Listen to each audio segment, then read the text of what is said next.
Adieu par Honoré de Balzac. Allons, députés du centre, en avant. Il s'agit d'aller au pas accéléré si nous voulons être à table en même temps que les autres. Oh, le pied! Saute, marquis! Là, donc, bien! Vous franchissez les sillons comme un véritable cerf.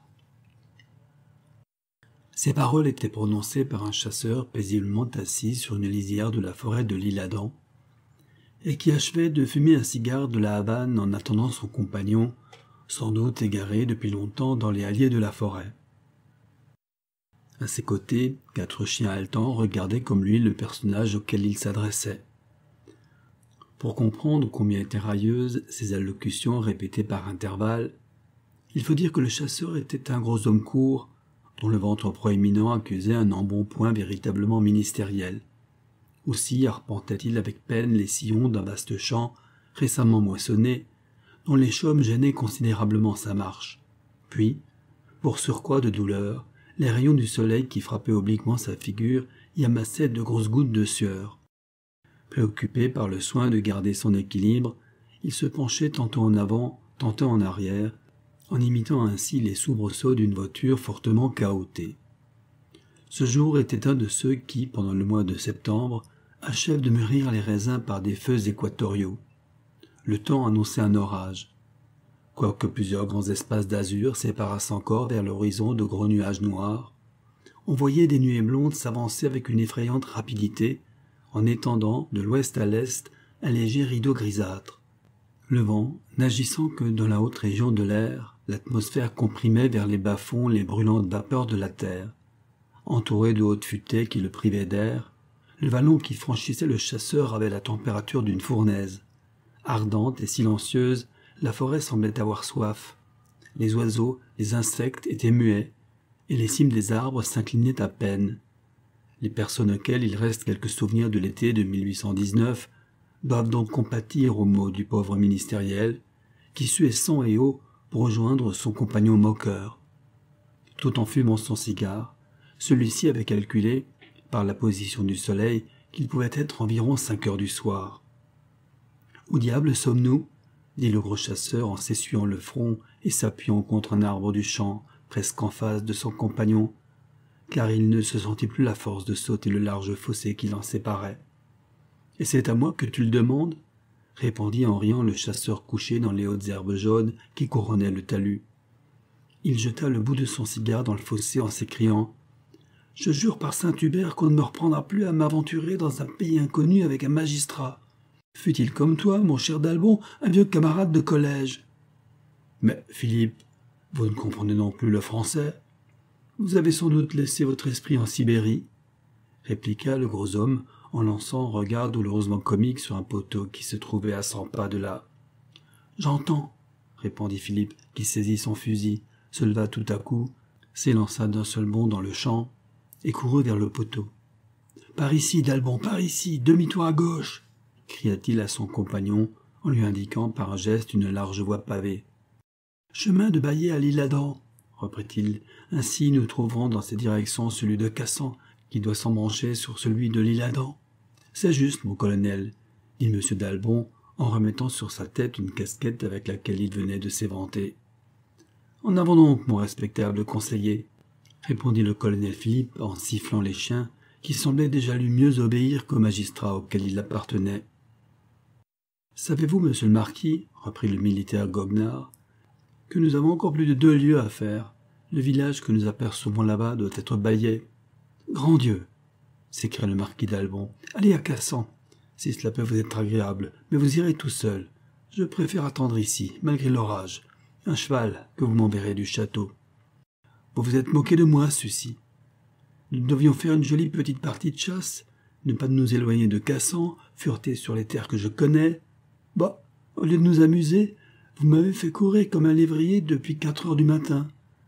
Et nous n'avons eu pour tout déjeuner que 2 tasses de lait. Ah, si vous avez jamais un procès à la cour, je vous le ferai perdre, eussiez-vous 100 fois raison. » Le chasseur, découragé, s'assit sur une des bornes qui était au pied du poteau, se débarrassa de son fusil, de sa carnassière vide et poussa un long soupir.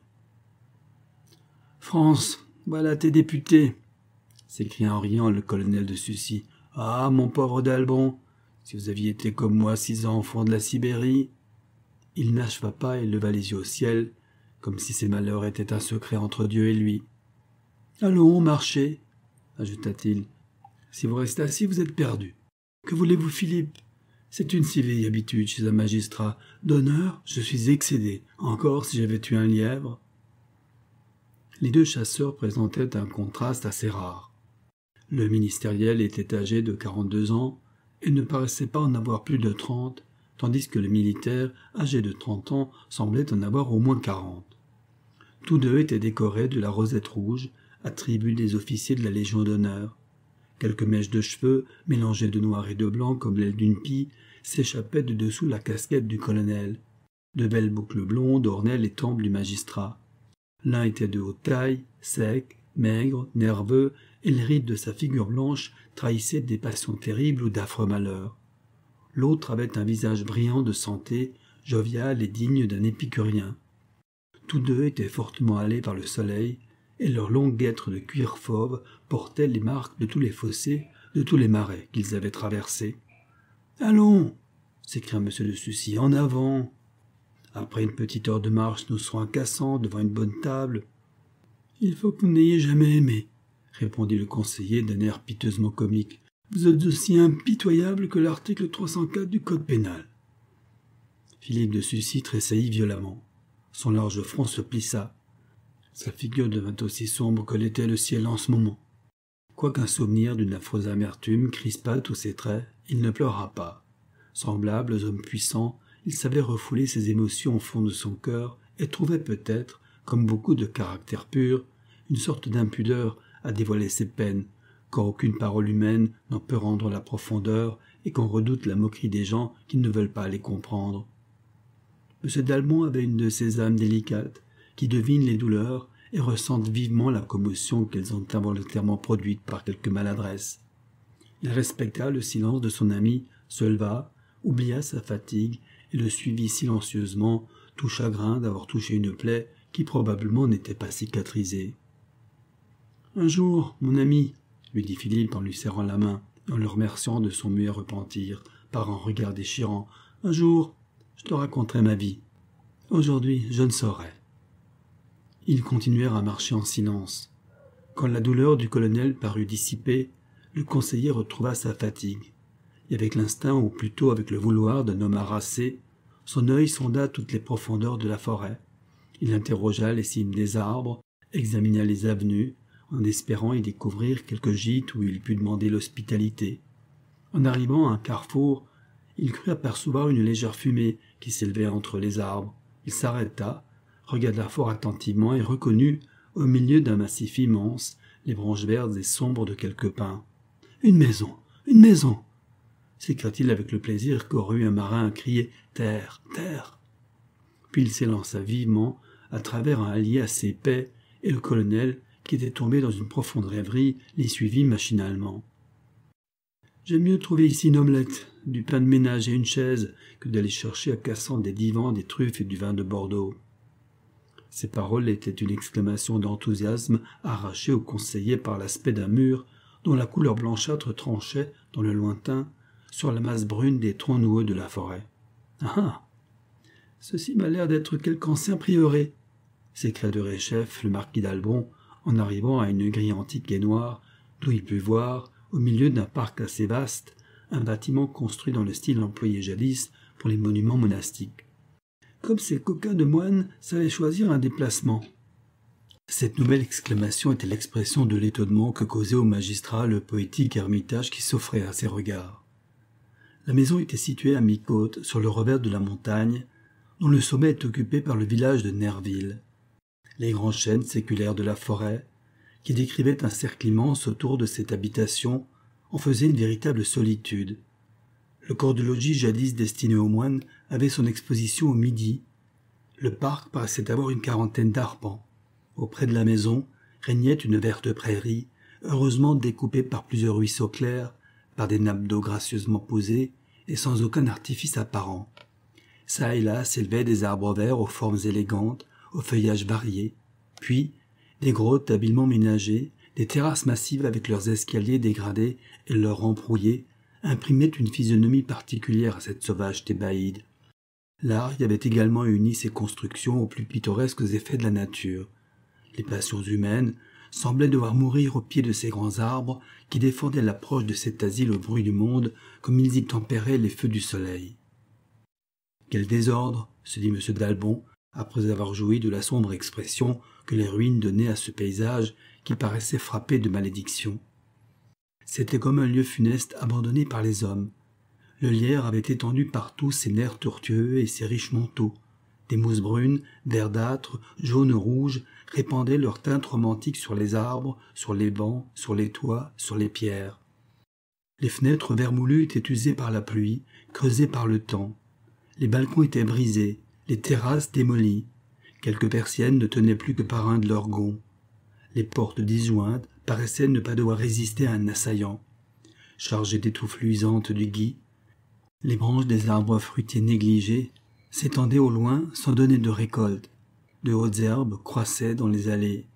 Ces débris jetaient dans le tableau des effets d'une poésie ravissante et des idées rêveuses dans l'âme du spectateur. Un poète serait resté plongé là, dans une longue mélancolie, en admirant ce désordre plein d'harmonie, cette destruction qui n'était pas sans grâce. En ce moment, quelques rayons de soleil se firent jour à travers les crevasses des nuages, illuminèrent par des jets de mille couleurs cette scène à demi sauvage. Les tuiles brunes resplendirent, les mousses brillèrent, des ombres fantastiques s'agitèrent sur les prés, sous les arbres. Des couleurs mortes se réveillèrent, des oppositions piquantes se combattirent, les feuillages se découpèrent dans la clarté. Tout à coup, la lumière disparut. Ce paysage, qui semblait avoir parlé, se tut et redevint sombre, ou plutôt doux comme la plus douce teinte d'un crépuscule d'automne. « C'est le palais de la Belle au bois dormant », se dit le conseiller qui ne voyait déjà plus cette maison qu'avec les yeux d'un propriétaire. « À qui cela peut-il donc appartenir ? Il faut être bien bête pour ne pas habiter une si jolie propriété. » Aussitôt une femme s'élança de dessous un noyer planté à droite de la grille, et sans faire de bruit, passa devant le conseiller aussi rapidement que l'ombre d'un nuage. Cette vision le rendit muet de surprise. « Eh bien, d'Albon, qu'avez-vous » lui demanda le colonel. « Je me frotte les yeux pour savoir si je dors ou si je veille, » répondit le magistrat en se collant sur la grille pour tâcher de revoir le fantôme. « Elle est probablement sous ce figuier, » dit-il en montrant à Philippe le feuillage d'un arbre qui s'élevait au-dessus du mur à gauche de la grille. « Qui, elle ?»« Eh, puis-je le savoir ?» reprit M. d'Albon. « Il vient de se lever, là, devant moi, » dit-il à voix basse, « une femme étrange. Il m'a semblé plutôt appartenir à la nature des ombres qu'au monde des vivants. Elle est si svelte, si légère, si vaporeuse, qu'elle doit être diaphane. Sa figure est aussi blanche que du lait. Ses vêtements, ses yeux, ses cheveux sont noirs. Elle m'a regardé en passant, et quoique je ne sois point peureux, son regard immobile et froid m'a figé le sang dans les veines. « Est-elle jolie ?» demanda Philippe. « Je ne sais pas. Je ne lui ai vu que les yeux dans la figure. »« Au diable, le dîner de Cassan !» s'écria le colonel. « Restons ici. J'ai une envie d'enfant d'entrer dans cette singulière propriété. Vois-tu ces châssis de fenêtres peints en rouge, et ces filets rouges dessinés sur les moulures des portes et des volets? Ne semble-t-il pas que ce soit la maison du diable? Il aura peut-être hérité des moines. Allons, courons après la dame blanche et noire. En avant !» s'écria Philippe avec une gaieté factice. En ce moment, les deux chasseurs entendirent un cri assez semblable à celui d'une souris prise au piège. Ils écoutèrent. Le feuillage de quelques arbustes froissés retentit dans le silence, comme le murmure d'une onde agitée. Mais quoiqu'ils prêtassent l'oreille pour saisir quelque nouveau son, la terre resta silencieuse et garda le secret des pas de l'inconnu si toutefois elle avait marché. « Voilà qui est singulier !» s'écria Philippe en suivant les contours que décrivaient les murs du parc. Les deux amis arrivèrent bientôt à une allée de la forêt qui conduit au village de Chauvry. Après avoir remonté ce chemin vers la route de Paris, ils se trouvèrent devant une grande grille et virent alors la façade principale de cette habitation mystérieuse. De ce côté, le désordre était à son comble.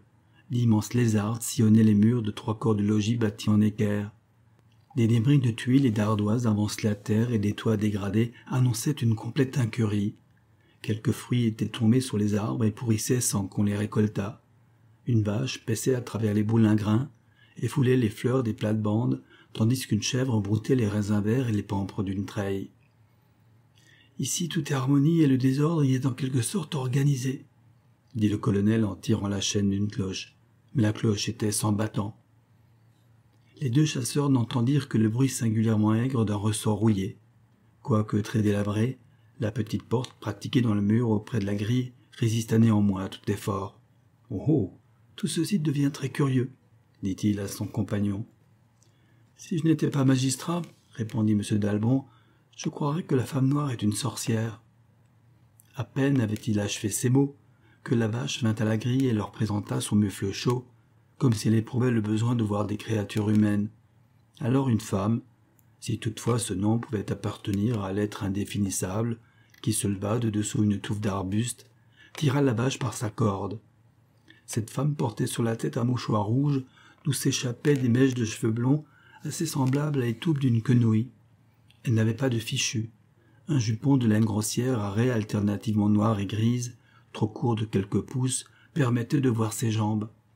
L'on pouvait croire qu'elle appartenait à une des tribus de Port-Rouge célébrées par Cooper, car ses jambes, son cou et ses bras nus semblaient avoir été peints en couleur de brique.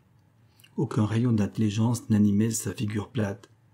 Ses yeux bleuâtres étaient sans chaleur et ternes. Quelques poils blancs clairsemés lui tenaient lieu de sourcils. Enfin, sa bouche était contournée de manière à laisser passer des dents mal rangées, mais aussi blanches que celles d'un chien. « Ohé, la femme !» cria M. de Sucy. Elle arriva lentement jusqu'à la grille, en contemplant d'un air niais les deux chasseurs à la vue desquels il lui échappa un sourire pénible et forcé. « Où sommes-nous? Quelle est cette maison-là? À qui est-elle? Qui êtes-vous? Êtes-vous d'ici ?»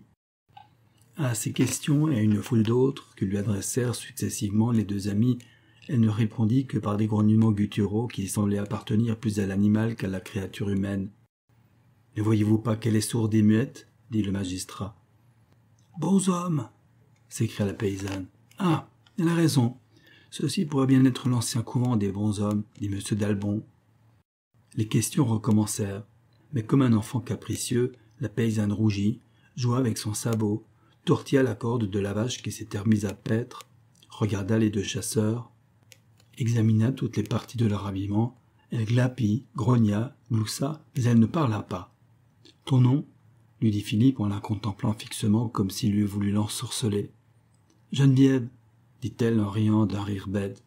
« Jusqu'à présent, la vache est la créature la plus intelligente que nous ayons vue, » s'écria le magistrat. « Je vais tirer un coup de fusil pour faire venir du monde. » Au moment où d'Albon saisissait son arme, le colonel l'arrêta par un geste et lui montra du doigt l'inconnu qui avait si vivement piqué leur curiosité.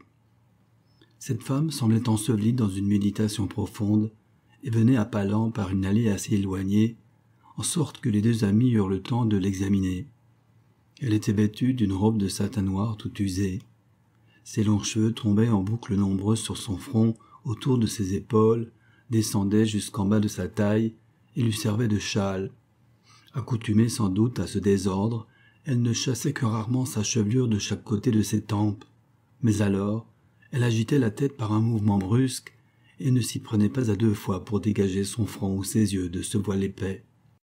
Son geste avait d'ailleurs, comme celui d'un animal, cette admirable sécurité de mécanisme dont la prestesse pouvait paraître un prodige dans une femme. Les deux chasseurs étonnés la virent sauter sur une branche de pommier et s'y attacher avec la légèreté d'un oiseau. Elle y saisit des fruits, les mangea, puis se laissa tomber à terre avec la gracieuse mollesse qu'on admire chez les écureuils.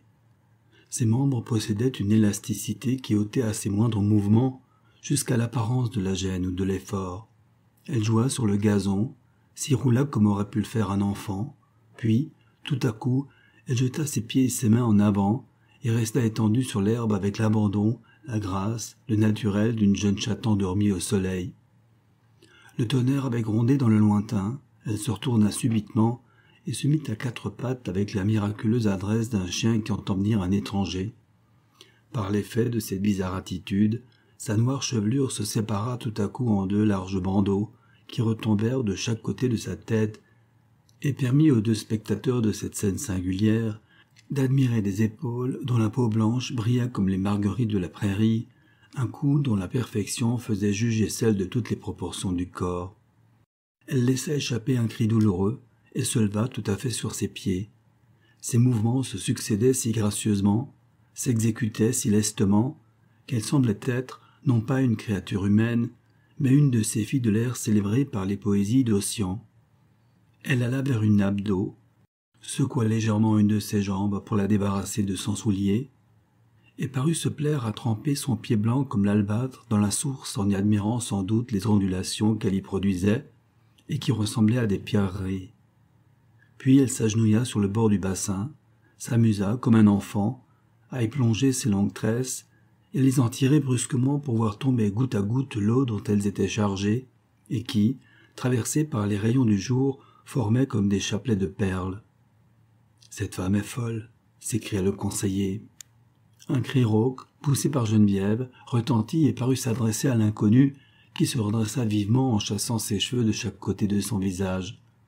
En ce moment, le colonel et d'Albon purent voir distinctement les traits de cette femme, qui, en apercevant les deux amis, accourut en quelques bonds à la grille avec la légèreté d'une biche. « Adieu !» dit-elle d'une voix douce et harmonieuse, mais sans que cette mélodie, impatiemment attendue par les chasseurs, parut dévoiler le moindre sentiment ou la moindre idée. M. d'Albon admira les longs cils de ses yeux, ses sourcils noirs bien fournis, une peau d'une blancheur éblouissante et sans la plus légère nuance de rougeur. De petites veines bleues tranchaient seules sur son teint blanc. Quand le conseiller se tourna vers son ami pour lui faire part de l'étonnement que lui inspirait la vue de cette femme étrange, il le trouva étendu sur l'herbe et comme mort. M. d'Albon déchargea son fusil en l'air pour appeler au monde et cria « Au secours !» en essayant de relever le colonel. Au bruit de la détonation, l'inconnu, qui était resté immobile, s'enfuit avec la rapidité d'une flèche, jeta des cris d'effroi comme un animal blessé, et tournoya sur la prairie en donnant les marques d'une terreur profonde. M. d'Albon entendit le roulement d'une calèche sur la route de l'île Adam et implora l'assistance des promeneurs en agitant son mouchoir. Aussitôt la voiture se dirigea vers les bonshommes, et M. d'Albon y reconnut M. et Mme de Granville, ses voisins, qui s'empressèrent de descendre de leur voiture en l'offrant au magistrat. Mme de Granville avait, par hasard, un flacon de sel que l'on fit respirer à M. de Sucy. Quand le colonel ouvrit les yeux, il les tourna vers la prairie où l'inconnu ne cessait de courir en criant, et laissa échapper une exclamation indistincte, mais qui révélait un sentiment d'horreur. Puis il ferma de nouveau les yeux, en faisant un geste, comme pour demander à son ami de l'arracher à ce spectacle. M. et Mme de Granville laissèrent le conseiller libre de disposer de leur voiture, en lui disant obligeamment qu'ils allaient continuer leur promenade à pied. « Quelle est donc cette dame ?» demanda le magistrat en désignant l'inconnu. « L'on présume qu'elle vient de Moulins, » répondit M. de Granville. « Elle se nomme la comtesse de Vandières, on l'a dit folle, mais comme elle n'est ici que depuis 2 mois, je ne saurais vous garantir la véracité de tous ces ouï-dire. » M. d'Albon remercia M. et Mme Granville et partit pour Cassan. « C'est elle !» s'écria Philippe en reprenant ses sens. « Qui elle ?» demanda d'Albon. « Stéphanie. »« Ah, morte et vivante et folle, j'ai cru que j'allais mourir. » Le prudent magistrat, qui apprécia la gravité de la crise à laquelle son ami était tout en proie, se garda bien de le questionner ou de l'irriter. Il souhaitait impatiemment arriver au château, car le changement qui s'opérait dans les traits et dans toute la personne du colonel lui faisait craindre que la comtesse n'eût communiqué à Philippe sa terrible maladie. Aussitôt que la voiture atteignit l'avenue de l'île Adam, d'Albon envoya le laquais chez le médecin du bourg. En sorte qu'au moment où le colonel fut couché, le docteur se trouva au chevet de son lit. « Si monsieur le colonel n'avait pas été presque à jeun, dit le chirurgien, il était mort. Sa fatigue l'a sauvé. » Après avoir indiqué les premières précautions à prendre, le docteur sortit pour aller préparer lui-même une potion calmante. Le lendemain matin, M. de Sucy était mieux, mais le médecin avait voulu le veiller lui-même. « Je vous avouerai, monsieur le marquis, dit le docteur à M. d'Albon, que j'ai craint une lésion au cerveau. M. de Sucy a reçu une bien violente commotion. Ses passions sont vives, mais chez lui, le premier coup porté décide de tout. Demain, il sera peut-être hors de danger. » Le médecin ne se trompa point, et le lendemain, il permit au magistrat de revoir son ami. « Mon cher d'Albon, dit Philippe, en lui serrant la main. « J'attends de toi un service. Cours promptement aux bons hommes. Informe-toi de tout ce qui concerne la dame que nous y avons vue, et reviens promptement, car je compterai les minutes. » M. d'Albon sauta sur un cheval et galopa jusqu'à l'ancienne abbaye. En y arrivant, il aperçut devant la grille un grand homme sec, dont la figure était prévenante, et qui répondit affirmativement quand le magistrat lui demanda s'il habitait cette maison ruinée. M. d'Albon lui raconta les motifs de sa visite. « Et quoi, monsieur ?» s'écria l'inconnu. « Serait-ce vous qui avez tiré ce coup de fusil fatal? Vous avez failli tuer ma pauvre malade. »« Eh, monsieur, j'ai tiré en l'air. Vous auriez fait moins de mal à madame la comtesse si vous l'eussiez atteinte. »« Eh bien, nous n'avons rien à nous reprocher, car la vue de votre comtesse a failli tuer mon ami, monsieur de Sucy. »« Sera-ce le baron, Philippe de Sucy ?» s'écria le médecin en joignant les mains. « Est-il allé en Russie, au passage de la Bérésina ?»« Oui, » reprit d'Albon, « il a été pris par des Cosaques et mené en Sibérie, d'où il est revenu depuis 11 mois environ. »« Entrez, messieurs, » dit l'inconnu, en conduisant le magistrat dans un salon situé au rez-de-chaussée de l'habitation où tout portait les marques d'une dévastation capricieuse. Des vases de porcelaine précieux étaient brisés à côté d'une pendule dont la cage était respectée. Les rideaux de soie drapés devant les fenêtres étaient déchirés, tandis que le double rideau de mousseline restait intact. « Vous voyez, » dit-il à M. d'Albon en entrant, « les ravages exercés par la charmante créature à laquelle je me suis consacré. C'est ma nièce. Malgré l'impuissance de mon art, j'espère lui rendre un jour la raison, en essayant une méthode qu'il n'est malheureusement permis qu'aux gens riches de suivre. » Puis, comme toutes les personnes qui vivent dans la solitude, en proie à une douleur renaissante, il raconta longuement au magistrat l'aventure suivante, dont le récit a été coordonné et dégagé des nombreuses digressions que firent le narrateur et le conseiller. En quittant sur les 9 heures du soir les hauteurs de Studzianka, qu'il avait défendu pendant toute la journée du 28 novembre 1812, le maréchal Victor y laissa un millier d'hommes chargés de protéger jusqu'au dernier moment celui des 2 ponts construits sur la Bérésina qui subsistait encore. Cette arrière-garde s'était dévouée pour tâcher de sauver une effroyable multitude de traînards engourdis par le froid qui refusaient obstinément de quitter les équipages de l'armée. L'héroïsme de cette généreuse troupe devait être inutile. Les soldats qui affluaient par masse sur les bords de la Bérésina y trouvaient, par malheur, l'immense quantité de voitures, de caissons et de meubles de toute espèce que l'armée avait été obligée d'abandonner en effectuant son passage pendant les journées des 27 et 28 novembre. Héritiers de richesses inespérées, ces malheureux, abrutis par le froid, se logeaient dans les bivouacs vides, brisaient le matériel de l'armée pour se construire des cabanes, faisaient du feu avec tout ce qui leur tombait sous la main, dépeçaient les chevaux pour se nourrir, arrachaient le drap ou les toiles des voitures pour se couvrir, et dormaient au lieu de continuer leur route et de franchir paisiblement pendant la nuit cette Bérésina qu'une incroyable fatalité avait déjà rendue si funeste à l'armée. L'apathie de ces pauvres soldats ne peut être comprise que par ceux qui se souviennent d'avoir traversé ces vastes déserts de neige, sans autre boisson que la neige, sans autre lit que la neige, sans autre perspective qu'un horizon de neige, sans autre aliment que la neige ou quelques betteraves gelées, quelques poignées de farine ou de la chair de cheval. Mourant de faim, de soif, de fatigue et de sommeil, ces infortunés arrivaient sur une plage où ils apercevaient du bois, des feux, des vivres, d'innombrables équipages abandonnés, des bivouacs, enfin toute une ville improvisée. Le village de Studzianka avait été entièrement dépecé, partagé, transporté des hauteurs dans la plaine. Quelque dolente et périlleuse que fût cette cité, ses misères et ses dangers souriaient à des gens qui ne voyaient devant eux que les épouvantables déserts de la Russie. Enfin, c'était un vaste hôpital qui n'eut pas 20 heures d'existence. La lassitude de la vie ou le sentiment d'un bien-être inattendu rendait cette masse d'hommes inaccessible à toute pensée autre que celle du repos. Quoique l'artillerie de l'aile gauche des Russes tirât sans relâche sur cette masse qui se dessinait comme une grande tache, tantôt noire, tantôt flamboyante, au milieu de la neige, ces infatigables boulets ne semblaient à la foule engourdie qu'une incommodité de plus. C'était comme un orage dont la foudre était dédaignée par tout le monde parce qu'elle devait n'atteindre, çà et là, que des mourants, des malades ou des morts peut-être. À chaque instant, les traînards arrivaient par groupes. Ces espèces de cadavres ambulants se divisaient aussitôt et allaient mendier une place de foyer en foyer, puis, repoussés le plus souvent, ils se réunissaient de nouveau pour obtenir de force l'hospitalité qui leur était refusée. Sourds à la voix de quelques officiers qui leur prédisaient la mort pour le lendemain, ils dépensaient la somme de courage nécessaire pour passer le fleuve, à se construire un asile d'une nuit, à faire un repas souvent funeste. Cette mort qui les attendait ne leur paraissait plus un mal, puisqu'elle leur laissait 1 heure de sommeil. Ils ne donnaient le nom de mal qu'à la faim, à la soif, au froid.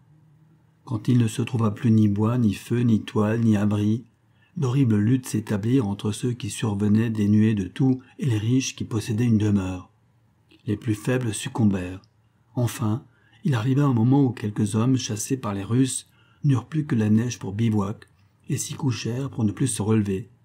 Insensiblement, cette masse d'êtres presque anéantis devint si compacte, si sourde, si stupide, ou si heureuse peut-être, que le maréchal Victor, qui en avait été l'héroïque défenseur en résistant à 20 000 Russes commandés par Wittgenstein, fut obligé de s'ouvrir un passage de vive force à travers cette forêt d'hommes, afin de faire franchir la Bérésina aux 5 000 braves qui l'amenaient à l'empereur. Ces infortunés se laissaient écraser plutôt que de bouger et périssaient en silence, en souriant à leur feu éteint et sans penser à la France. À 10 heures du soir seulement, le duc de Bellune se trouva de l'autre côté du fleuve. Avant de s'engager sur les ponts qui menaient à Zembin, il confia le sort de l'arrière-garde de Studianska à Eblé, ce sauveur de tous ceux qui survécurent aux calamités de la Bérésina. Ce fut environ vers minuit que ce grand général, suivi d'un officier de courage, quitta la petite cabane qu'il occupait auprès du pont et se mit à contempler le spectacle que présentait le camp situé entre la rive de la Bérésina et le chemin de Borisov à Studzianka. Le canon des Russes avait cessé de tonner. Des feux innombrables, qui au milieu de cet amas de neige pâlissaient et semblaient ne pas jeter de lueur, éclairaient çà et là des figures qui n'avaient rien d'humain.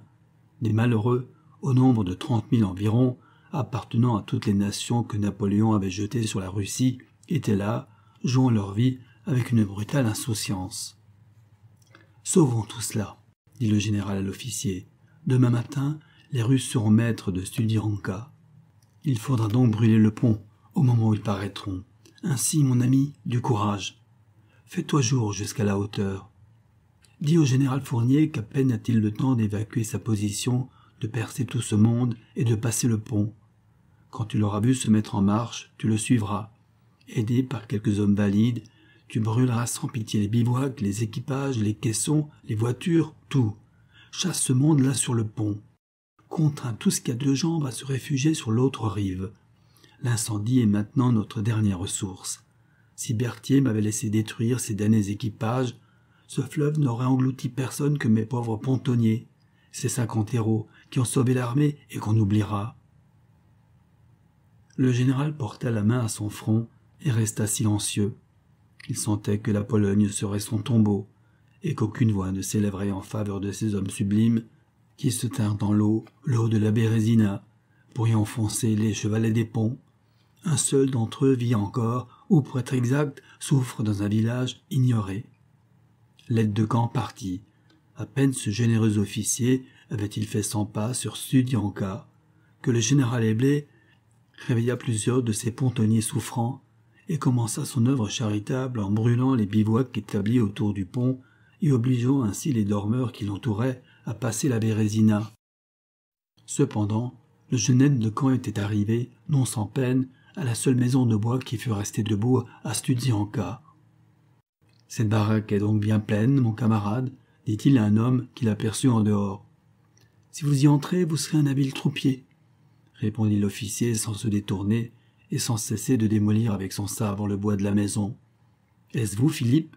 dit l'aide de camp, en reconnaissant au son de la voix l'un de ses amis. « Oui. Ah, c'est toi, mon vieux, répliqua M. de Sucy en regardant l'aide de camp, qui n'avait comme lui que 23 ans. « Je te croyais de l'autre côté de cette sacrée rivière. Viens-tu nous apporter des gâteaux et des confitures pour notre dessert? Tu seras bien reçu, » ajouta-t-il en achevant de détacher l'écorce du bois qu'il donnait en guise de provende à son cheval. « Je cherche votre commandant pour le prévenir de la part du général Eblé de filer sur Zembin. Vous avez à peine le temps de percer cette masse de cadavres que je vais incendier tout à l'heure afin de les faire marcher. Tu me réchauffes presque. Ta nouvelle me fait suer. J'ai 2 amis à sauver. Ah, sans ces 2 marmottes, mon vieux, je serais déjà mort. C'est pour eux que je soigne mon cheval et que je ne le mange pas. Par grâce, as-tu quelques croûtes? Voilà 30 heures que je n'ai rien mis dans mon coffre, et je me suis battu comme un enragé, afin de conserver le peu de chaleur et de courage qui me reste. Pauvre Philippe, rien, rien. Mais votre général est là. N'essaie pas d'entrer. Cette grange contient nos blessés. Monte encore plus haut. Tu rencontreras sur ta droite une espèce de toit à porc. Le général est là. Adieu, mon brave. Si jamais nous dansons la traînée sur un paquet de paris. Et il n'acheva pas. La bise souffla dans ce moment avec une telle perfidie que l'aide de camp marcha pour ne pas se geler et que les lèvres du major Philippe se glacèrent. Le silence régna bientôt. Il n'était interrompu que par les gémissements qui partaient de la maison et par le bruit sourd que faisait le cheval de M. de Sucy, en broyant, de faim et de rage, l'écorce glacée des arbres avec lesquels la maison était construite. Le major remit son sabre dans le fourreau, prit brusquement l'abri du précieux animal qu'il avait su conserver et l'arracha, malgré sa résistance, à la déplorable pâture dont il paraissait friand. « En route, Bichette, en route.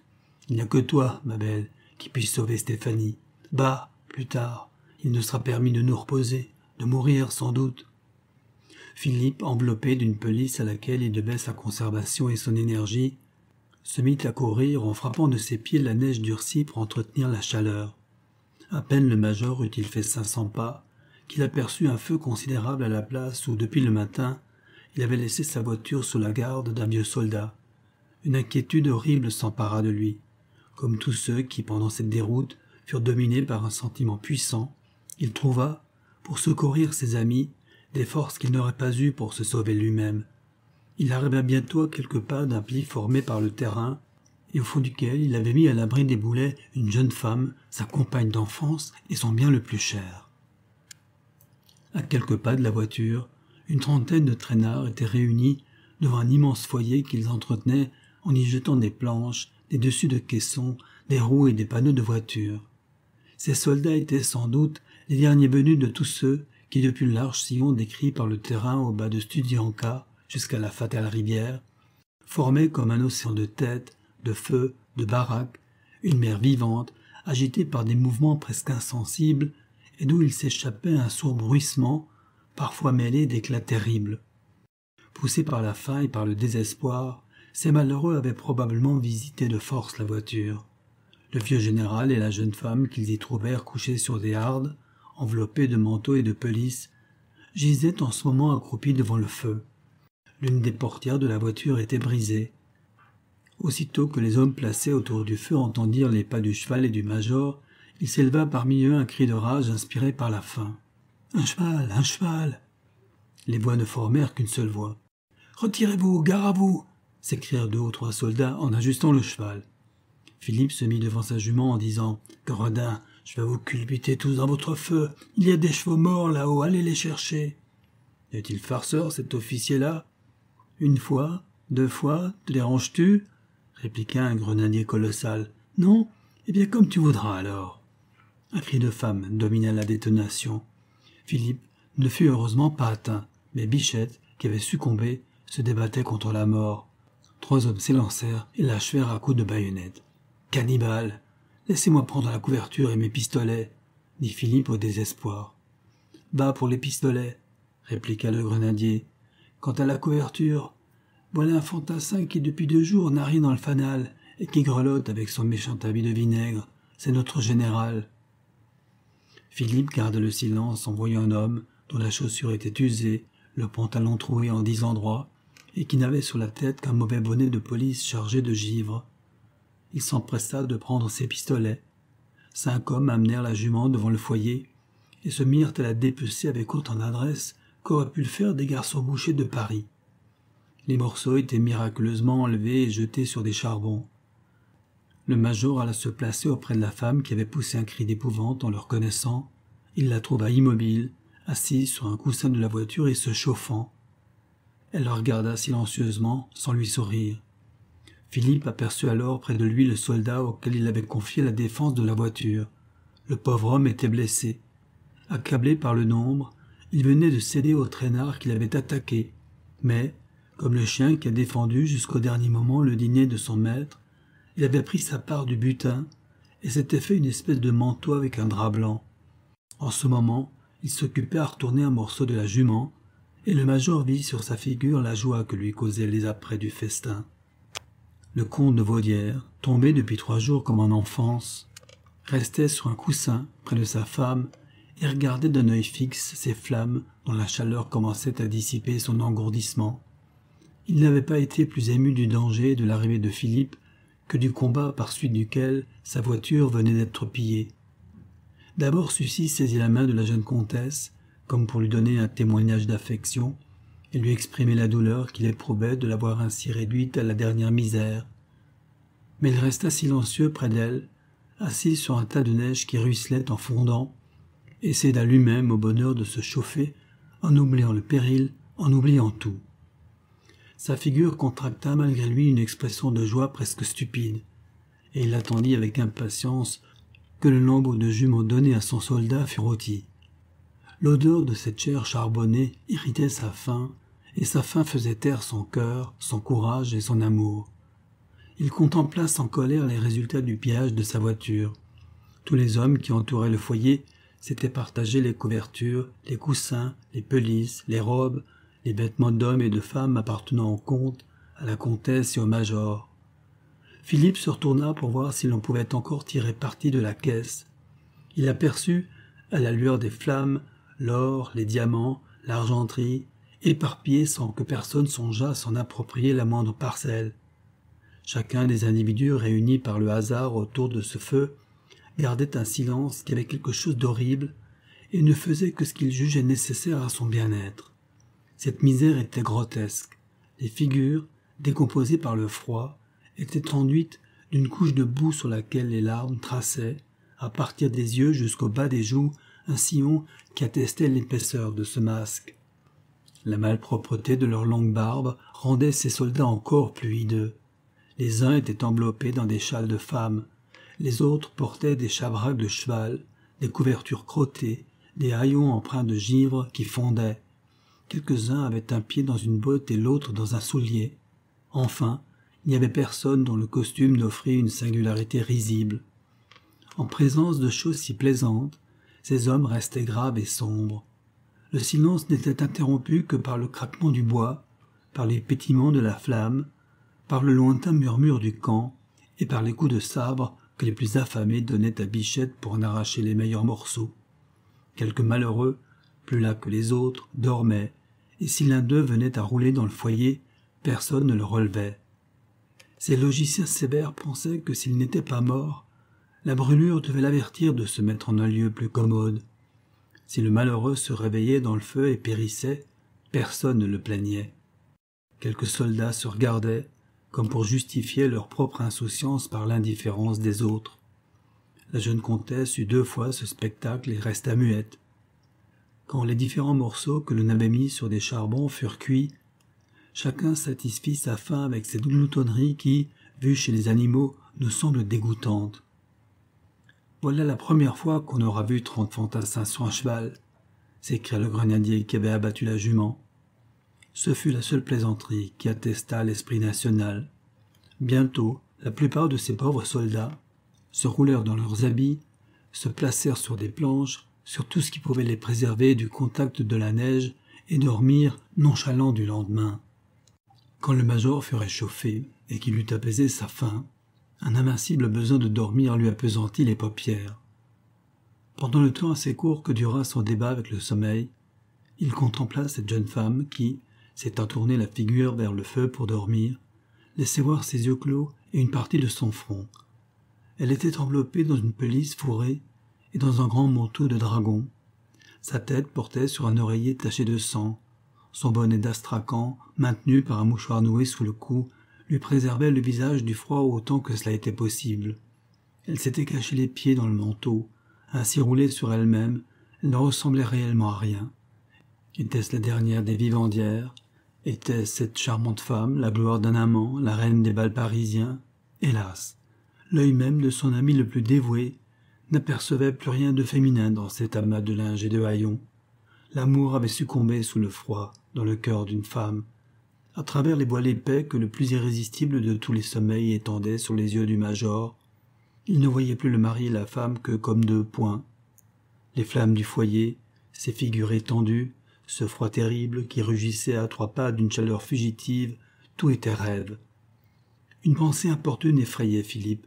« Nous allons tous mourir si je dors. Je ne veux pas dormir, » se disait-il.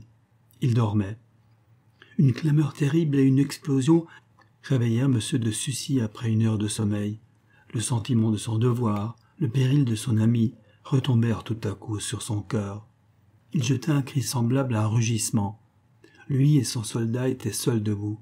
Ils virent une mer de feu qui découpait devant eux, dans l'ombre de la nuit, une foule d'hommes en dévorant les bivouacs et les cabanes. Ils entendirent des cris de désespoir, des hurlements. Ils aperçurent des milliers de figures désolées et de faces furieuses.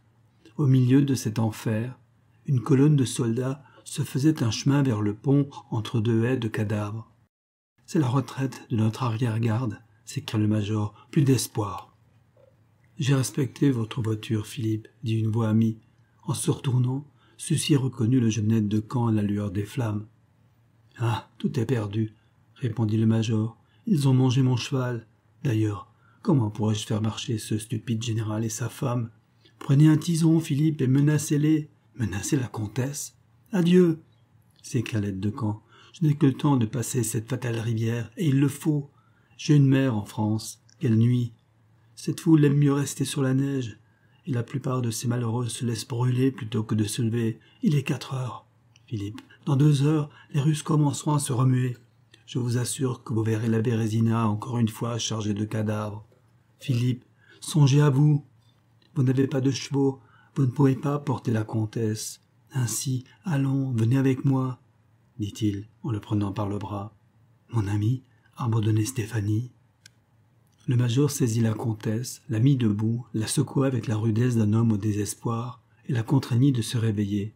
Elle le regarda d'un œil fixe et mort. « Il faut marcher, Stéphanie, ou nous mourrons ici. » Pour toute réponse, la comtesse essayait de se laisser aller à terre pour dormir. L'aide de camp saisit un tison et l'agita devant la figure de Stéphanie. « Sont-voilà malgré elle » s'écria Philippe en soulevant la comtesse, qu'il porta dans la voiture. Il revint implorer l'aide de son ami. Tous deux prirent le vieux général, sans savoir s'il était mort ou vivant, et le mirent auprès de sa femme. Le major fit rouler avec le pied chacun des hommes qui gisaient à terre, leur reprit ce qu'ils avaient pillé, entassa toutes les hardes sur les 2 époux, et jeta dans un coin de la voiture quelques lambeaux rôtis de sa jument. « Que voulez-vous donc faire ?» lui dit l'aide de camp. « La traîner ?» dit le major. « Vous êtes fou !»« C'est vrai !» s'écria Philippe en se croisant les bras sur la poitrine. Il parut tout à coup saisi par une pensée de désespoir. « Toi, » dit-il en saisissant le bras valide de son soldat, « je te la confie pour 1 heure. Songe que tu dois plutôt mourir que de laisser approcher qui que ce soit de cette voiture. » Le major s'empara des diamants de la comtesse, les tint d'une main, tira de l'autre son sabre, se mit à frapper rageusement ceux des dormeurs qu'il jugeait devoir être les plus intrépides, et réussit à réveiller le grenadier colossal et 2 autres hommes dont il était impossible de connaître le grade. « Nous sommes flambés, » leur dit-il. « Je le sais bien, » répondit le grenadier, « mais ça m'est égal. Eh bien, mort pour mort, ne vaut-il pas mieux vendre sa vie pour une jolie femme et risquer de revoir encore la France? J'aime mieux dormir, » dit un homme en se roulant sur la neige. « Et si tu me tracasses encore, major, je te fiche mon briquet dans le ventre. »« De quoi s'agit-il, mon officier ?» reprit le grenadier. « Cet homme est ivre, c'est un Parisien. Ça aime ses aises. »« Ceci sera pour toi, brave grenadier, » s'écria le major en lui présentant une rivière de diamants. « Si tu veux me suivre et te battre comme un enragé. Les Russes sont à 10 minutes de marche, ils ont des chevaux. Nous allons marcher sous leur première batterie et ramener de lapins. Mais les sentinelles, major, l'un de nous 3, dit-il au soldat. Il s'interrompit, regarda l'aide de camp. Vous venez, Hippolyte, n'est-ce pas? Hippolyte consentit par un signe de tête. L'un de nous, reprit le major, se chargera de la sentinelle. D'ailleurs, ils dorment peut-être aussi, ces sacrés Russes. Bah, major, tu es un brave, mais tu me mettras dans ton berlingot, dit le grenadier. Oui, si tu ne laisses pas ta peau là-haut. Si je succombais, Hippolyte, et toi, grenadier, dit le major, en s'adressant à ses deux compagnons, promettez-moi de vous dévouer au salut de la comtesse. Convenu, s'écria le grenadier. Ils se dirigèrent vers la ligne russe, sur les batteries qui avaient si cruellement foudroyé la masse de malheureux gisant sur le bord de la rivière. Quelques moments après leur départ, le galop de 2 chevaux retentissait sur la neige, et la batterie réveillée envoyait des bolets qui passaient sur la tête des dormeurs. Le pas des chevaux était si précipité qu'on eût dit des maréchaux battant un fer. Le généreux aide de camp avait succombé. Le grenadier athlétique était sain et sauf. Philippe, en défendant son ami, avait reçu un coup de baïonnette dans l'épaule. Néanmoins, il se cramponnait au crin du cheval et le serrait si bien avec ses jambes que l'animal se trouvait pris comme dans un étau. « Dieu soit loué !» s'écria le major en retrouvant son soldat immobile et la voiture à sa place. « Si vous êtes juste, mon officier, vous me ferez avoir la croix. Nous avons joliment joué de la clarinette et du bancal, hein? Nous n'avons encore rien fait. Attelons les chevaux, prenez ces cordes. Il n'y en a pas assez. Eh bien, grenadier, mettez-moi la main sur ces dormeurs et servez-vous de leur châle, de leur linge. Tiens, il est mort, ce farceur-là, s'écria le grenadier en dépouillant le premier auquel il s'adressa. Ah, cette farce, ils sont morts. Tous? Oui, tous. Il paraît que le cheval est indigeste quand on le mange à la neige. Ces paroles firent trembler Philippe. Le froid avait redoublé. Dieu, perdre une femme que j'ai déjà sauvée 20 fois. Le major secoua la comtesse en criant « Stéphanie, Stéphanie !» La jeune femme ouvrit les yeux. « Madame, nous sommes sauvés. »« Sauvés ?» répéta-t-elle en retombant. Les chevaux furent attelés tant bien que mal. Le major, tenant son sabre de sa meilleure main, gardant les guides de l'autre, armé de ses pistolets, monta sur un des chevaux et le grenadier sur le second. Le vieux soldat, dont les pieds étaient gelés, avait été jeté en travers de la voiture sur le général et sur la comtesse. Excités à coups de sabre, les chevaux emportèrent l'équipage avec une sorte de furie dans la plaine, où d'innombrables difficultés attendaient le major.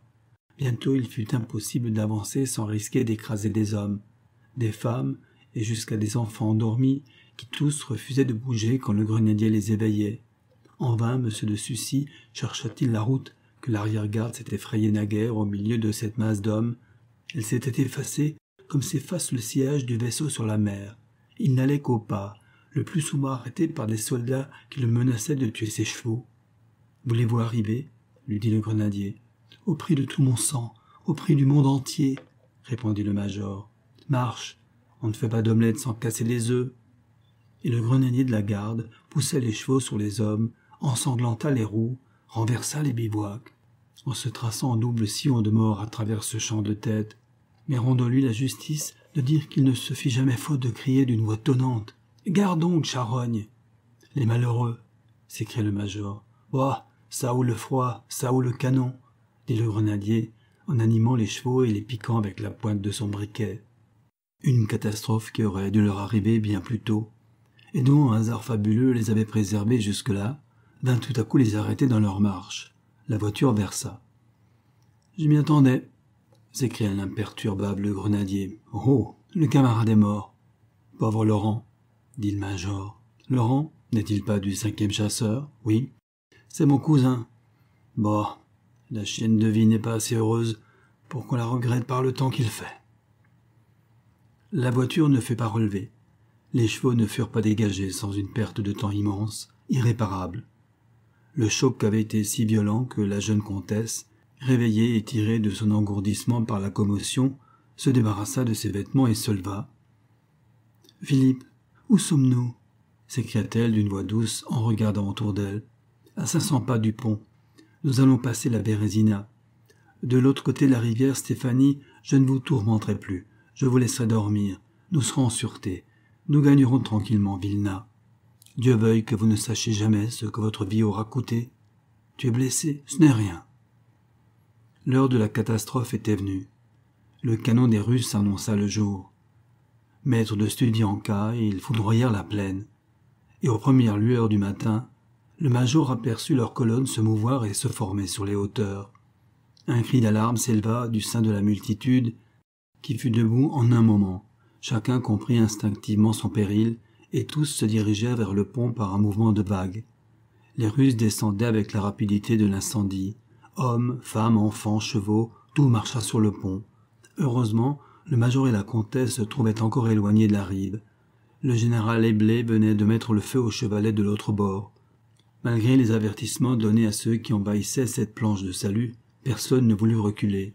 Non seulement le pont s'abîma chargé de monde, mais l'impétuosité du flot d'hommes lancé vers cette fatale berge était si furieuse qu'une masse humaine fut précipitée dans les eaux comme une avalanche. On n'entendit pas un cri, mais le bruit sourd d'une pierre qui tombe à l'eau. Puis la Bérésina fut couverte de cadavres. Le mouvement rétrograde de ceux qui se reculèrent dans la plaine pour échapper à cette mort fut si violent, et leur choc contre ceux qui marchaient en avant fut si terrible, qu'un grand nombre de gens moururent étouffés. Le comte et la comtesse de Vandières durent la vie à leur voiture. Les chevaux, après avoir écrasé, pétri une masse de mourants, périrent écrasés, foulés aux pieds par une trombe humaine qui se porta sur la rive. Le major et le grenadier trouvèrent leur salut dans leur force. Ils tuaient pour n'être pas tués. Cet ouragan de faces humaines, ce flux et reflux de corps animés par un même mouvement, eut pour résultat de laisser pendant quelques moments la rive de la Bérésina déserte. La multitude s'était rejetée dans la plaine. Si quelques hommes se lancèrent à la rivière du haut de la berge, ce fut moins dans l'espoir d'atteindre l'autre rive, pour eux était la France, que pour éviter les déserts de la Sibérie. Le désespoir devint une égide pour quelques gens hardis. Un officier sauta de glaçon en glaçon jusqu'à l'autre bord. Un soldat rampa miraculeusement sur un amas de cadavres et de glaçons. Cette immense population finit par comprendre que les Russes ne tueraient pas 20 000 hommes sans armes, engourdis, stupides, qui ne se défendaient pas, et chacun attendit son sort avec une horrible résignation. Alors, le major, son grenadier, le vieux général et sa femme restèrent seuls à quelques pas de l'endroit où était le pont. Ils étaient là, tous quatre debout, les yeux secs, silencieux, entourés d'une masse de morts. Chaque soldat valide, quelques officiers auxquels la circonstance rendait toute leur énergie, se trouvaient avec eux. Ce groupe assez nombreux comptait environ 50 hommes. Le major aperçut à 200 pas de là les ruines du pont fait pour les voitures et qui s'était brisé l'avant-veille. « Construisons un radeau !» s'écria-t-il. À peine avait-il laissé tomber cette parole que le groupe entier courut vers ces débris. Une foule d'hommes se mit à ramasser des crampons de fer, à chercher des pièces de bois, des cordes, enfin tous les matériaux nécessaires à la construction du radeau. Une vingtaine de soldats et d'officiers armés formèrent une garde commandée par le major pour protéger les travailleurs contre les attaques désespérées que pourrait tenter la foule en devinant leurs desseins. Le sentiment de la liberté qui anime les prisonniers et leur inspire des miracles ne peut pas se comparer à celui qui faisait agir en ce moment ces malheureux Français. « Voilà les Russes! Voilà les Russes !» criaient aux travailleurs ceux qui les défendaient. Et les bois criaient, le plancher croissait de largeur, de hauteur, de profondeur. Généraux, soldats, colonels, tous pliaient sous le poids des roues, des fers, des cordes, des planches. C'était une image réelle de la construction de l'arche de Noé. La jeune comtesse, assise auprès de son mari, contemplait ce spectacle avec le regret de ne pouvoir contribuer en rien à ce travail. Cependant, elle l'aidait à faire des nœuds pour consolider les cordages. Enfin, le radeau fut achevé. 40 hommes le lancèrent dans les eaux de la rivière, tandis qu'une dizaine de soldats tenaient les cordes qui devaient servir à l'amarrer près de la berge. Aussitôt que les constructeurs virent leur embarcation flottant sur la Bérésina, ils s'y jetèrent du haut de la rive avec un horrible égoïsme. Le major, craignant la fureur de ce premier mouvement, tenait Stéphanie et le général par la main, mais il frissonna quand il vit l'embarcation noire de monde et les hommes pressés dessus comme des spectateurs au parterre d'un théâtre. « Sauvage !» s'écria-t-il. « C'est moi qui vous ai donné l'idée de faire le radeau. Je suis votre sauveur, et vous me refusez une place !» Une rumeur confuse servit de réponse. Les hommes placés au bord du radeau et armés de bâtons qu'ils appuyaient sur la berge poussaient avec violence le train de bois pour le lancer vers l'autre bord et lui faire fondre les glaçons et les cadavres. « Tonnerre de Dieu! Je vous fiche à l'eau si vous ne recevez pas le major et ses deux compagnons !» s'écria le grenadier, qui leva son sabre, empêcha le départ et fit serrer les rangs malgré des cris horribles. Je vais tomber, je tombe !» criaient ses compagnons. « Partons, en avant !» Le major regardait d'un œil sec sa maîtresse, qui levait les yeux au ciel par un sentiment de résignation sublime. « Mourir avec toi !» dit-elle. Il y avait quelque chose de comique dans la situation des gens installés sur le radeau. Quoiqu'ils poussassent des rugissements affreux, aucun d'eux n'osait résister aux grenadiers, car ils étaient si pressés qu'il suffisait de pousser une seule personne pour tout renverser. Dans ce danger, un capitaine essaya de se débarrasser du soldat qui aperçut le mouvement hostile de l'officier, le saisit et le précipita dans l'eau en lui disant « Ah, canard, tu veux boire ? Bah !»« Voilà 2 places !» s'écria-t-il. « Allons, major, jetez-nous votre petite femme et venez, laissez ce vieux roquentin qui crèvera demain. »« Dépêchez-vous !»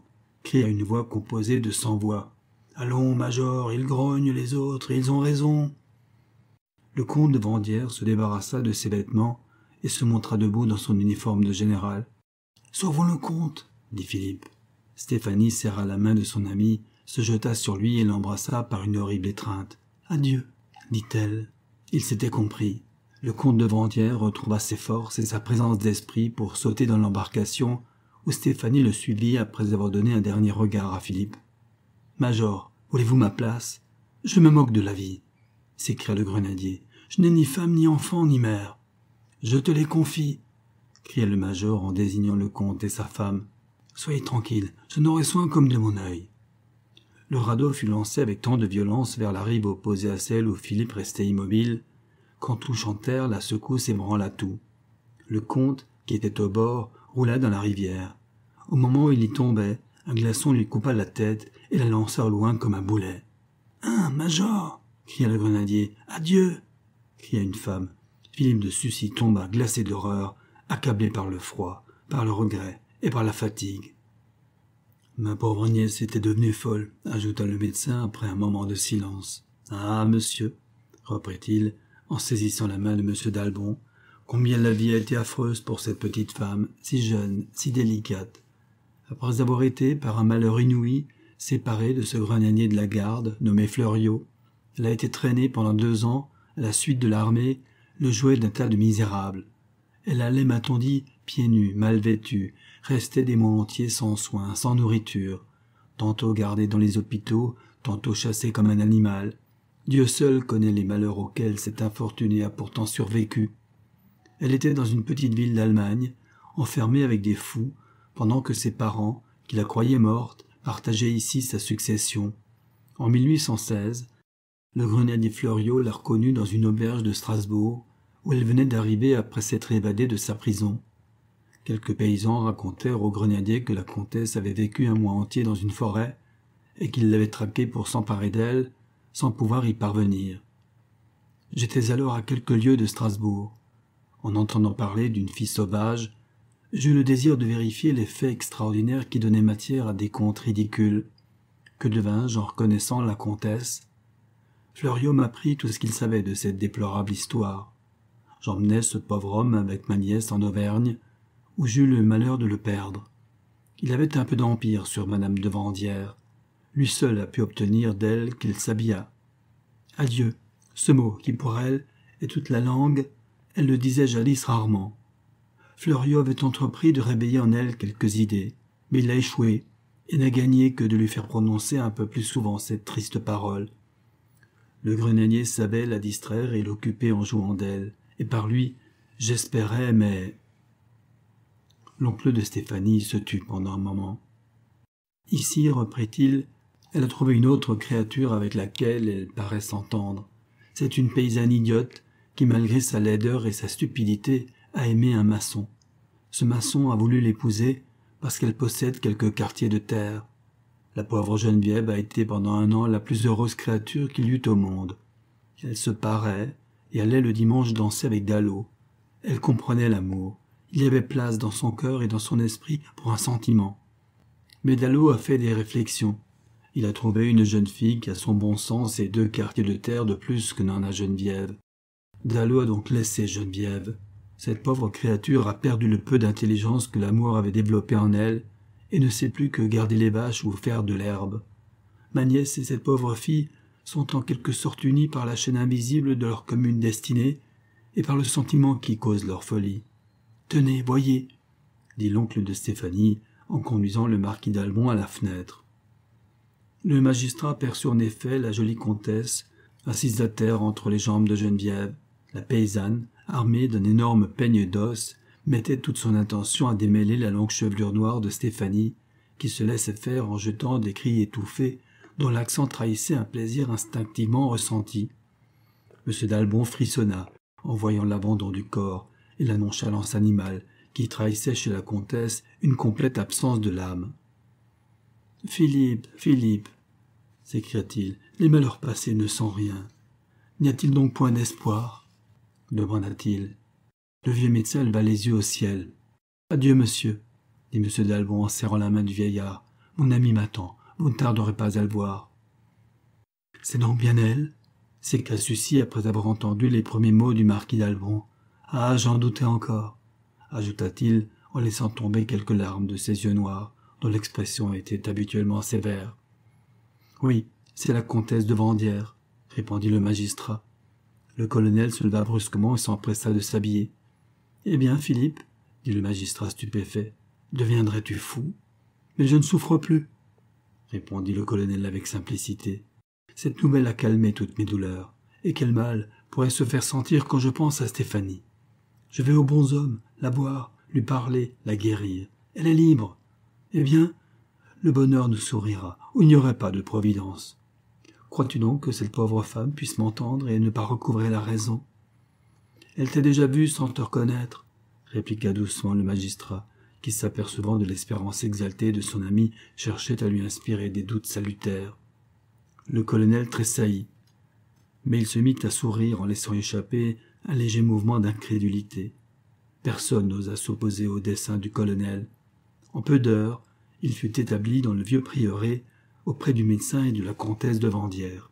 « Où est-elle » s'écria-t-il en arrivant. « Chut !» lui répondit l'oncle de Stéphanie. « Elle dort. Tenez, la voici. » Philippe vit la pauvre folle accroupie au soleil sur un banc. Sa tête était protégée contre les ardeurs de l'air par une forêt de cheveux épars sur son visage. Ses bras pendaient avec grâce jusqu'à terre. Son corps gisait élégamment posé comme celui d'une biche. Ses pieds étaient pliés sous elle, sans effort. Son sein se soulevait par intervalles égaux. Sa peau, son teint avaient cette blancheur de porcelaine qui nous fait tant admirer la figure transparente des enfants. Immobile auprès d'elle, Geneviève tenait à la main un rameau que Stéphanie était sans doute allée détacher de la plus haute cime d'un peuplier, et l'idiote agitait doucement ce feuillage au-dessus de sa compagne endormie pour chasser les mouches et rafraîchir l'atmosphère. La paysanne regarda M. Fonja et le colonel.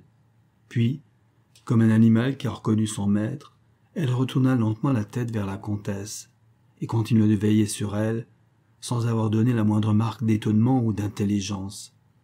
L'air était brûlant, le banc de pierre semblait étinceler, et la prairie élançait vers le ciel ses lutines vapeurs qui voltigent et flambent au-dessus des herbes comme une poussière d'or. Mais Geneviève paraissait ne pas sentir cette chaleur dévorante. Le colonel serra violemment les mains du médecin dans les siennes. Des pleurs échappés des yeux du militaire roulèrent le long de ses joues mâles et tombèrent sur le gazon aux pieds de Stéphanie. « Monsieur, » dit l'oncle, « voilà 2 ans que mon cœur se brise tous les jours. Bientôt vous serez comme moi. Si vous ne pleurez pas, vous n'en sentirez pas moins votre douleur. »« Vous l'avez soigné, » dit le colonel dont les yeux exprimaient autant de reconnaissance que de jalousie.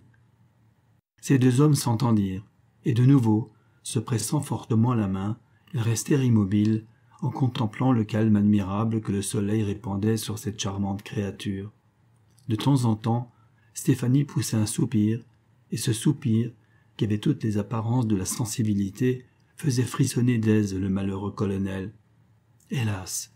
lui dit doucement M. Fonja, « ne vous abusez pas, monsieur. Vous la voyez en ce moment dans toute sa raison. »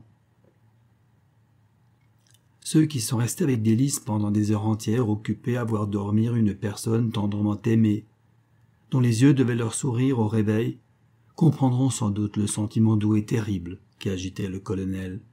Pour lui, ce sommeil était une illusion. Le réveil devait être une mort, et la plus horrible de toutes les morts. Tout à coup, un jeune chevreau accourut en 3 bonds vers le banc, flaira Stéphanie, que ce bruit réveilla. Elle se mit légèrement sur ses pieds, sans que ce mouvement effrayât le capricieux animal. Mais quand elle lui aperçut Philippe, elle se sauva, suivie de son compagnon quadrupède jusqu'à une haie de sureau. Puis elle jeta ce petit cri d'oiseau effarouché que déjà le colonel avait entendu près de la grille où la comtesse était apparue à M. d'Albon pour la première fois. Enfin, elle grimpa sur un faux ébénier, se nicha dans la houppe verte de cet arbre et se mit à regarder l'étranger avec l'attention du plus curieux de tous les rossignols de la forêt. « Adieu, adieu, adieu », dit-elle sans que l'âme communiquât une seule inflexion sensible à ce mot. C'était l'impassibilité de l'oiseau sifflant son air. « Elle ne me reconnaît pas !» s'écria le colonel au désespoir. « Stéphanie, c'est Philippe, ton Philippe, Philippe !» Et le pauvre militaire s'avança vers les beignets. Mais quand il fut à 3 pas de l'arbre, la comtesse le regarda comme pour le défier, quoiqu'une sorte d'expression craintive passa dans son œil. Puis, d'un seul bond, elle se sauva de l'ébénier sur un acacia, et de là, sur un sapin du nord, où elle se balança de branche en branche avec une légèreté inouïe. « Ne la poursuivez pas, » dit M. Fanjat au colonel. « Vous metteriez entre elle et vous une aversion qui pourrait devenir insurmontable. Je vous aiderai à vous en faire connaître et à l'apprivoiser. Venez sur ce banc. Si vous ne faites point attention à cette pauvre folle, alors vous ne tarderez pas à la voir s'approcher insensiblement pour vous examiner. Elle, ne pas me reconnaître et me fuir, » répéta le colonel en s'asseyant le dos contre un arbre dont le feuillage ombrageait un banc rustique, et sa tête se pencha sur sa poitrine. Le docteur garda le silence. Bientôt la comtesse descendit doucement du haut de son sapin, en voltigeant comme un feu follet, en se laissant aller parfois aux ondulations que le vent imprimait aux arbres. Elle s'arrêtait à chaque branche pour épier l'étranger, mais en le voyant immobile, elle finit par sauter sur l'herbe, se mit debout et vint à lui d'un pas lent à travers la prairie. Quand elle se fut posée contre un arbre qui se trouvait à 10 pieds environ du banc, M. Fanjat dit à voix basse au colonel « Prenez adroitement, dans ma poche droite, quelques morceaux de sucre et montrez-les-lui, elle viendra. Je renoncerai volontiers en votre faveur au plaisir de lui donner des friandises. À l'aide du sucre, qu'elle aime avec passion, vous l'habituerez à s'approcher de vous et à vous reconnaître. » « Quand elle était femme, » répondit tristement Philippe, « elle n'avait aucun goût pour les mets sucrés. » Lorsque le colonel agita vers Stéphanie le morceau de sucre qu'il tenait entre le pouce et l'index de la main droite, elle poussa de nouveau son cri sauvage et s'élança vivement sur Philippe. Puis elle s'arrêta, combattue par la peur instinctive qu'il lui causait. Elle regardait le sucre et détournait la tête alternativement, comme ces malheureux chiens qui leur maître défendent de toucher un mets avant qu'on ait dit une des dernières lettres de l'alphabet qu'on récite lentement. Enfin, la passion bestiale triompha de la peur. Stéphanie se précipita sur Philippe, avança timidement sa jolie main brune pour saisir sa proie, toucha les doigts de son amant, attrapa le sucre et disparut dans un bouquet de bois. Cette horrible scène acheva d'accabler le colonel, qui fondit en larmes et s'enfuit dans le salon. « L'amour aurait-il donc moins de courage que l'amitié ?» lui dit M. Fanjat. « J'ai de l'espoir, monsieur le baron. Ma pauvre nièce était dans un état bien plus déplorable que celui où vous la voyez. »« Est-ce possible ?» s'écria Philippe. « Elle restait nue, » reprit le médecin. Le colonel fit un geste d'horreur et pâlit. Le docteur crut reconnaître dans cette pâleur quelques fâcheux symptômes. Il vint lui tâter le pouls et le trouva en proie à une fièvre violente. À force d'instance, il parvint à le faire mettre au lit et lui prépara une légère dose d'opium afin de lui procurer un sommeil calme. 8 jours environ s'écoulèrent, pendant lesquels le baron de Sucy fut souvent aux prises avec des angoisses mortelles. Aussi bientôt ses yeux n'eurent-ils plus de larmes. Son âme, souvent brisée, ne put s'accoutumer au spectacle que lui présentait la folie de la comtesse, mais il pactisa, pour ainsi dire, avec cette cruelle situation et trouva des adoucissements dans sa douleur. Son héroïsme ne connut pas de bornes. Il eut le courage d'apprivoiser Stéphanie en lui choisissant des friandises. Il mit tant de soin à lui apporter cette nourriture. Il sut si bien graduer les modestes conquêtes qu'il voulait faire sur l'instinct de sa maîtresse, ce dernier lambeau de son intelligence, qu'il parvint à la rendre plus privée qu'elle ne l'avait jamais été. Le colonel descendait chaque matin dans le parc, et si, après avoir longtemps cherché la comtesse, il ne pouvait deviner sur quel arbre elle se balançait mollement, ni le coin dans lequel elle s'était tapie pour y jouer avec un oiseau, ni sur quel toit elle s'était perchée, il sifflait l'air si célèbre de « Partant pour la Syrie », auquel se rattachait le souvenir d'une scène de leurs amours. Aussitôt, Stéphanie accourait avec la légèreté d'enfant. Elle était si bien habituée à voir le colonel qu'il ne l'effrayait plus. Bientôt, elle s'accoutuma à s'asseoir sur lui, à l'entourer de son bras sec et agile. Dans cette attitude, si chère aux amants, Philippe donnait souvent quelques sucreries à la friande comtesse. Après les avoir mangées toutes, il arrivait souvent à Stéphanie de visiter les poches de son ami par des gestes qui avaient la vélocité mécanique des mouvements du singe. Quand elle était bien sûre qu'il n'y avait plus rien, elle regardait Philippe d'un œil clair, sans idée, sans reconnaissance. Elle jouait alors avec lui. Elle essayait de lui ôter ses bottes pour voir son pied. Elle déchirait ses gants, mettait son chapeau, mais elle lui laissait passer les mains dans sa chevelure, lui permettait de la prendre dans ses bras et recevait sans plaisir des baisers ardents. Enfin, elle le regardait silencieusement quand il versait des larmes. Elle comprenait bien le sifflement de Partant pour la Syrie, mais il ne put réussir à lui faire prononcer son propre nom de Stéphanie. Philippe était soutenu dans son horrible entreprise par un espoir qui ne l'abandonnait jamais. Si, par une belle matinée d'automne, il voyait la comtesse paisiblement assise sur un banc, sous un peuplier jauni, le pauvre amant se couchait à ses pieds et la regardait dans les yeux aussi longtemps qu'elle voulait bien se laisser voir, en espérant que la lumière qui s'en échappait redeviendrait intelligente. Parfois il se faisait illusion, il croyait avoir aperçu ses rayons durs et immobiles, vibrant de nouveau, amollis, vivants, et il s'écriait « Stéphanie, Stéphanie, tu m'entends, tu me vois ?» Mais elle écoutait le son de cette voix comme un bruit, comme l'effort du vent qui agitait les arbres, comme le mugissement de la vache sur laquelle elle grimpait. Et le colonel se tordait les mains de désespoir, désespoir toujours nouveau. Le temps et ses vaines épreuves ne faisaient qu'augmenter sa douleur. Un soir, par un ciel calme, au milieu du silence et de la paix de ce champêtre asile, le docteur aperçut de loin le baron occupé à charger un pistolet. Le vieux médecin comprit que Philippe n'avait plus d'espoir. Il sentit tout son sang affluer à son cœur, et s'il résista au vertige qui s'emparait de lui, c'est qu'il aimait mieux voir sa nièce vivante et folle que morte. Il accourut. « Que faites-vous » dit-il. « Ceci est pour moi, » répondit le colonel en montrant sur le banc un pistolet chargé. « Et voilà pour elle » ajouta-t-il en achevant de fouler la bourre au fond de l'arme qu'il tenait. La comtesse était étendue à terre et jouait avec les balles. « Vous ne savez donc pas, » reprit froidement le médecin, qui dissimula son épouvante, que cette nuit en dormant, elle a dit « Philippe ». « Elle m'a nommé » s'écria le baron en laissant tomber son pistolet que Stéphanie ramassa. Mais il le lui arracha des mains, s'empara de celui qui était sur le banc et se sauva. « Pauvre petite » s'écria le médecin, heureux du succès qu'avait eu sa supercherie. Il pressa la folle sur son sein et dit en continuant « Il t'aurait tué, l'égoïste.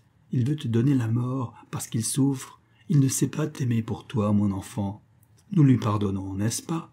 Il est insensé, et toi, tu n'es que folle. Bah, Dieu seul doit te rappeler près de lui. Nous te croyons malheureuse parce que tu ne participes plus à nos misères, sots que nous sommes.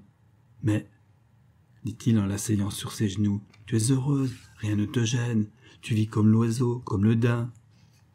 Il s'élança sur un jeune merle qui sautillait, le prit en jetant un petit cri de satisfaction, l'étouffa, le regarda mort et le laissa au pied d'un arbre sans plus y penser. Le lendemain, aussitôt qu'il fit jour, le colonel descendit dans les jardins, il chercha Stéphanie, il croyait au bonheur. Ne la trouvant pas, il siffla. Quand sa maîtresse fut venue, il la prit par le bras. Et marchant pour la première fois ensemble, ils allèrent sous un berceau d'arbres flétris dont les feuilles tombaient sous la brise matinale. Le colonel s'assit, et Stéphanie se posa d'elle-même sur lui. Philippe en trembla d'aise. « Mon amour, » lui dit-il en baisant avec ardeur les mains de la comtesse, « je suis Philippe. » Elle le regarda avec curiosité. « Bien, » ajouta-t-il en la pressant, « sens-tu battre mon cœur? Il n'a battu que pour toi. Je t'aime toujours. Philippe n'est pas mort, il est là, tu es sur lui. Tu es ma Stéphanie, et je suis ton Philippe. »« Adieu, dit-elle, adieu. » Le colonel frissonna, car il crut s'apercevoir que son exaltation se communiquait à sa maîtresse. Son cri déchirant, excité par l'espoir, ce dernier effort d'un amour éternel, d'une passion délirante, réveillait la raison de son ami. « Ah, Stéphanie, nous serons heureux. » Elle laissa échapper un cri de satisfaction et ses yeux eurent un vague éclair d'intelligence. « Elle me reconnaît, Stéphanie. » Le colonel sentit son cœur se gonfler, ses paupières devenir humides. Mais il vit tout à coup la comtesse lui montrer un peu de sucre qu'elle avait trouvé en le fouillant pendant qu'il parlait. Il avait donc pris pour une pensée humaine ce degré de raison que suppose la malice du singe. Philippe perdit connaissance. M. Franjat trouva la comtesse assise sur le corps du colonel. Elle mordait son sucre en témoignant son plaisir par des minauderies qu'on aurait admirées si, quand elle avait sa raison, elle eût voulu imiter par plaisanterie sa perruche ou sa chatte. « Ah, mon ami !» s'écria Philippe en reprenant ses sens. « Je meurs tous les jours, à tous les instants. J'aime trop. Je supporterais tout si dans sa folie elle avait gardé un peu du caractère féminin. Mais la voir toujours sauvage et même dénuée de pudeur, la voir... Il vous fallait donc une folie d'opéra, dit aigrement le docteur, et vos dévouements d'amour sont donc soumis à des préjugés. Et quoi, monsieur? Je me suis privé pour vous du triste bonheur de nourrir ma nièce. Je vous ai laissé le plaisir de jouer avec elle. Je n'ai gardé pour moi que les charges les plus pesantes. Pendant que vous dormez, je veille sur elle, Allez, monsieur, abandonnez-la, quittez ce triste ermitage. Je sais vivre avec cette chère petite créature. Je comprends sa folie, j'épie ses gestes, je suis dans ses secrets. Un jour, vous me remercierez. » Le colonel quitta les bonshommes pour n'y plus revenir qu'une fois. Le docteur fut épouvanté de l'effet qu'il avait produit sur son hôte. Il commençait à l'aimer à l'égal de sa nièce. Si des deux amants il y en avait un digne de pitié, c'était certes Philippe. Ne portait-il pas à lui seul le fardeau d'une épouvantable douleur? Le médecin fit prendre des renseignements sur le colonel et apprit que le malheureux s'était réfugié dans une terre qu'il possédait près de Saint-Germain. Le baron avait, sur la foi d'un rêve, conçu un projet pour rendre la raison à la comtesse. À l'insu du docteur, il employait le reste de l'automne aux préparatifs de cette immense entreprise. Une petite rivière coulait dans son parc, où elle inondait en hiver un grand marais qui ressemblait à peu près à celui qui s'étendait le long de la rive droite de la Bérésina. Le village de Satou, situé sur une colline, achevait d'encadrer cette scène d'horreur, comme Studzianka enveloppait la plaine de la Bérésina. Le colonel rassembla des ouvriers pour faire creuser un canal qui représenta la dévorante rivière où s'étaient perdus les trésors de la France, Napoléon et son armée. Aidé par ses souvenirs, Philippe réussit à copier dans son parc la rive où le général Éblé avait construit ses ponts. Il planta des chevalets et les brûla de manière à figurer les ais noirs et à demi consumés qui, de chaque côté de la rive, avaient attesté aux traînards que la route de France leur était fermée. Le colonel fit apporter des débris semblables à ceux dont s'étaient servis ses compagnons d'infortune pour construire leur embarcation. Il ravagea son parc, afin de compléter l'illusion sur laquelle il fondait sa dernière espérance. Il commanda des uniformes et des costumes délabrés, afin d'en revêtir plusieurs centaines de paysans. Il éleva des cabanes, des bivouacs, des batteries qu'il incendia. Enfin, il n'oublia rien de ce qui pouvait reproduire le plus horrible de toutes les scènes, et il atteignit à son but. Vers les premiers jours du mois de décembre, quand la neige eut revêtu la terre d'un épais manteau blanc, il reconnut la Bérésina. Cette fausse Russie était d'une si épouvantable vérité que plusieurs de ses compagnons d'armes reconnurent la scène de leurs anciennes misères. M. de Sucy garda le secret de cette représentation tragique, de laquelle, à cette époque, plusieurs sociétés parisiennes s'entretinrent comme d'une folie. Au commencement du mois de janvier 1820, le colonel monta dans une voiture semblable à celle qui avait amené M. et Mme de Vandières de Moscou à Studzianka et se dirigea vers la forêt de l'Isle-Adam. Il était traîné par des chevaux à peu près semblables à ceux qu'il était allé chercher au péril de sa vie dans les rangs des Russes. Il portait les vêtements souillés et bizarres, les armes, la coiffure qu'il avait le 29 novembre 1812. Il avait même laissé croître sa barbe, ses cheveux et négligé son visage pour que rien ne manquât à cette affreuse vérité. « Je vous ai deviné » s'écria M. de Fanjas en voyant le colonel descendre de voiture. « Si vous voulez que votre projet réussisse, ne vous montrez pas dans cet équipage.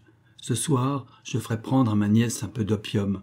Pendant son sommeil, nous l'habillerons comme elle l'était à Studianka et nous la mettrons dans cette voiture. Je vous suivrai dans une berline. » Sur les 2 heures du matin, la jeune comtesse fut portée dans la voiture, posée sur des coussins et enveloppée d'une grossière couverture. Quelques paysans éclairaient ce singulier enlèvement. Tout à coup, un cri perçant retentit dans le silence de la nuit. Philippe et le médecin se retournèrent et virent Geneviève qui sortait 2 minutes de la chambre basse où elle couchait. « Adieu, adieu, c'est fini, adieu !» criait-elle en pleurant à chaudes larmes. « Eh bien, Geneviève, qu'as-tu » lui dit M. Fonja. Geneviève agita la tête par un mouvement de désespoir, leva les bras vers le ciel, regarda la voiture, poussa un long grognement, donna des marques visibles d'une profonde terreur et rentra silencieuse. « Cela est de bon augure, » s'écria le colonel. « Cette fille regrette de n'avoir plus de compagne. Elle voit peut-être que Stéphanie va recouvrer la raison. »« Dieu le veuille, » dit M. Fonja, qui parut affecté de cet incident. Depuis qu'il s'était occupé de la folle, il avait rencontré plusieurs exemples de l'esprit prophétique et du don de seconde vue, dont quelques preuves ont été données par des aliénés et qui se retrouvent, au dire de plusieurs voyageurs, chez les tribus sauvages. Ainsi que le colonel l'avait calculé, Stéphanie traversa la plaine fictive de la Bérésina sur les 9 heures du matin. Elle fut réveillée par une boîte qui partit à 100 pas de l'endroit où la scène avait lieu. C'était un signal. 1000 paysans poussèrent une effroyable clameur, semblable au hurrah de désespoir qui alla épouvanter les Russes, quand 20 000 traînards se virent livrés par leur faute à la mort ou à l'esclavage. À ce cri, à ce coup de canon, la comtesse sauta hors de la voiture, courut avec une délirante angoisse sur la place neigeuse, vit les bivouacs brûlés et le fatal radeau que l'on jetait dans une Bérésina glacée. Le major Philippe était là, faisant tournoyer son sabre sur la multitude. Madame de Vandières laissa échapper un cri qui glaça tous les cœurs et se plaça devant le colonel qui palpitait. Elle se recueillit, regarda d'abord vaguement cet étrange tableau. Pendant un instant aussi rapide que l'éclair, ses yeux eurent la lucidité dépourvue d'intelligence que nous admirons dans l'œil éclatant des oiseaux. Puis, elle passa la main sur son front avec l'expression vive d'une personne qui médite. Elle contempla ce souvenir vivant, cette vie passée traduite devant elle, tournant vivement la tête vers Philippe, et le vit.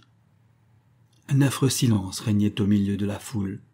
Le colonel haletait et n'osait parler, le docteur pleurait. Le beau visage de Stéphanie se colora faiblement.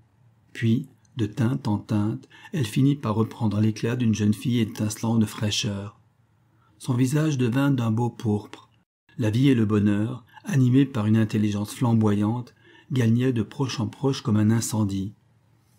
Un tremblement convulsif se communiqua des pieds au cœur. Puis, ces phénomènes, qui éclatèrent en un moment, eurent comme un lien commun, quand les yeux de Stéphanie lancèrent un rayon céleste, une flamme animée. Elle vivait, elle pensait. Elle frissonna, de terreur peut-être. Dieu déliait lui-même une seconde fois cette langue morte, et jetait de nouveau son feu dans cette âme éteinte. La volonté humaine vint avec ses torrents électriques, et vivifia ce corps d'où elle avait été si longtemps absente. « Stéphanie !» cria le colonel. « Oh, c'est Philippe !» dit la pauvre comtesse. Elle se précipita dans les bras tremblants que le colonel lui tendait, et l'étreinte des 2 amants effraya les spectateurs. Stéphanie fondait en larmes. Tout à coup ses pleurs se séchèrent, elle se cadavérisa comme si la foudre l'eût touchée, et dit d'un son de voix faible « Adieu, Philippe, je t'aime, adieu. »« Oh, elle est morte !» s'écria le colonel en ouvrant les bras. Le vieux médecin reçut le corps inanimé de sa nièce, l'embrassa comme eût fait un jeune homme, l'emporta et s'assit avec elle sur un tas de bois. Il regarda la comtesse en lui posant sur le cœur une main débile et convulsivement agitée. Le cœur ne battait plus. « C'est donc vrai ?» dit-il en contemplant tour à tour le colonel immobile et la figure de Stéphanie sur laquelle la mort répandait cette beauté resplendissante, fugitive auréole, le gage peut-être d'un brillant avenir. « Oui, elle est morte. »« Ah, ce sourire !» s'écria Philippe. « Voyez donc ce sourire, est-ce possible ?»« Elle est déjà froide, » répondit M. Fonja. Monsieur de Sucy fit quelques pas pour s'arracher à ce spectacle, mais il s'arrêta, siffla l'air qu'entendait la folle, et ne voyant pas sa maîtresse accourir, il s'éloigna d'un pas chancelant, comme un homme ivre, sifflant toujours, mais ne se retournant plus.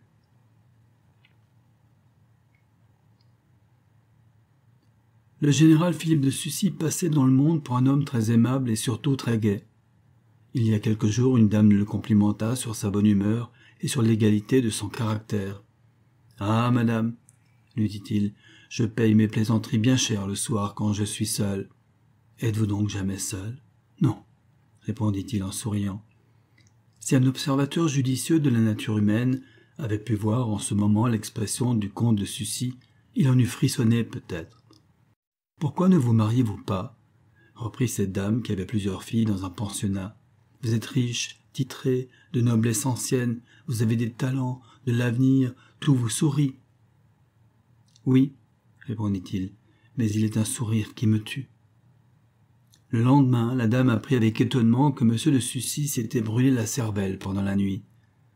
La haute société s'entretint diversement de cet événement extraordinaire, et chacun en cherchait la cause.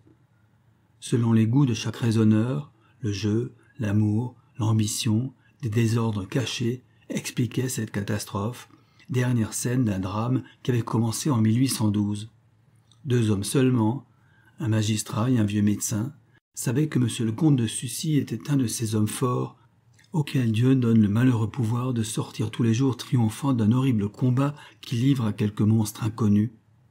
Que, pendant un moment, Dieu leur retire sa main puissante, ils succombent. Ainsi s'achève, adieu, par Honoré de Balzac.